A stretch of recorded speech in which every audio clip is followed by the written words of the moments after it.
Eto mga lods, laging basa yung flooring ko. Sabi sa taillight wala naman. Ngayon binuksan ko na tong aircon. Yan. Tapos nakita ko dito sa may blower niya tumutulo. Pero hindi naman barado itong drainage. Ito yung drainage niya. Oh. Hindi naman barado. Ngayon ito yung nakita ko.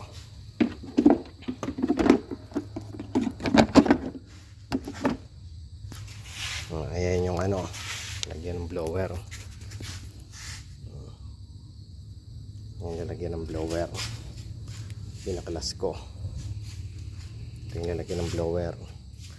Ngayon lagyan natin ng flashlight dito sa loob.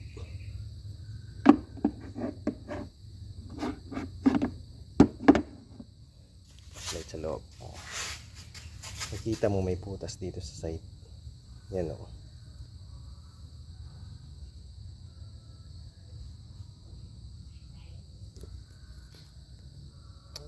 So yan o, may butas siya dito.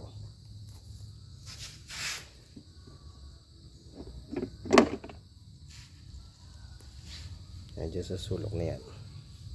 Yan, butas siya. May crack siya dyan kaya para hindi mawala yung pagtutubig. Yan yung crack niya.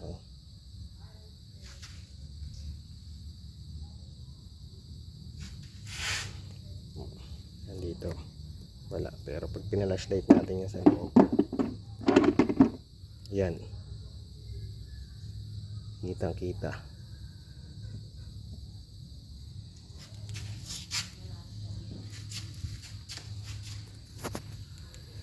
Tapos pag ganito, pwede na din natin linisin to. Linisin na din natin to. Kaya lang hanap tayo nito, epoxy or ibili tayo ng bago.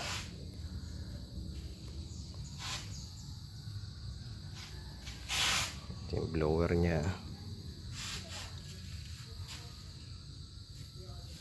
Medyo madumi na din.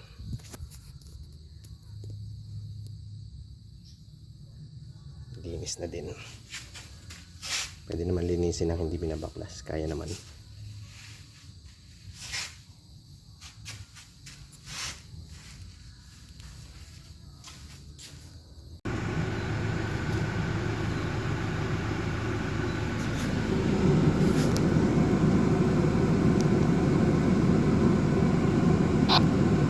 Yan dito, nalagyan na natin siya, pero meron pa rin lumalabas na tubig pa konti, kaya siguro lagyan pa din natin sa loob para sigurado wala nang naglilig. Kasi yan, meron na yun sa labas na nilagay, hindi ko na lang napakita, pero meron na yun sa labas, pero naglilig pa rin siya.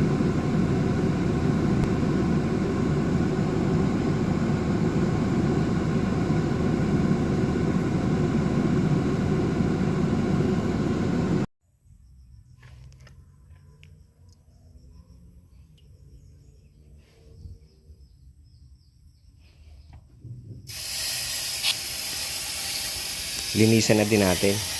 Bukas na din naman eh. Konting linis lang para mabawasan yung dumi.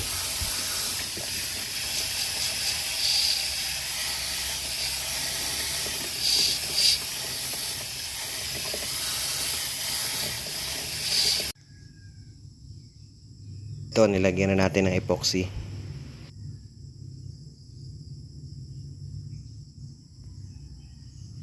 Ayan. Lagyan natin ng epoxy.